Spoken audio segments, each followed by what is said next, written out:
How do you visualize heat flow in non-uniform materials? Imagine trying to follow an invisible river of heat moving through a strange landscape.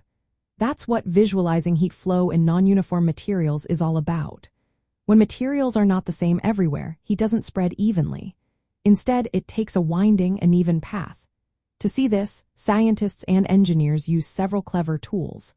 One of the most common is temperature contour lines, called isotherms. These lines connect points that have the same temperature. In a uniform material, these lines are smooth and evenly spaced. But in a non-uniform material, they twist and bunch up where the material conducts heat better or where heat sources are stronger.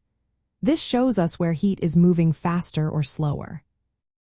Another way to picture heat flow is through heat flux vectors. Think of these as arrows pointing in the direction heat is traveling. The length of each arrow shows how much heat is moving at that point. When properties change across the material, these arrows bend and change size, showing us how heat chooses easier paths. Sometimes, visualizing heat flow is like watching water flow around rocks in a stream. The flow splits, curves, and speeds up depending on obstacles or changes in the landscape. In heat transfer, the obstacles are variations in material properties or heat sources. Scientists also use computer simulations to create detailed images of heat flow. These models solve equations that describe how heat moves through materials with changing properties. The results are colorful maps showing where heat concentrates and where it dissipates. These visualizations help us understand complex situations, like how heat spreads in a building wall with different insulation layers, or in a machine with varying metal thicknesses. When heat sources are uneven, the patterns become even more interesting.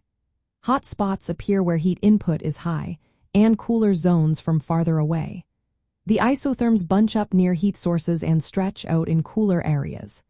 Sometimes, additional effects like magnetic fields or porous structures influence how heat moves, adding more complexity to the visual picture. Using these visualization techniques, engineers can see where heat might cause problems or where it can be harnessed for better energy efficiency. They can design materials that direct heat away from sensitive parts or improve insulation by understanding how heat flows in complex shapes.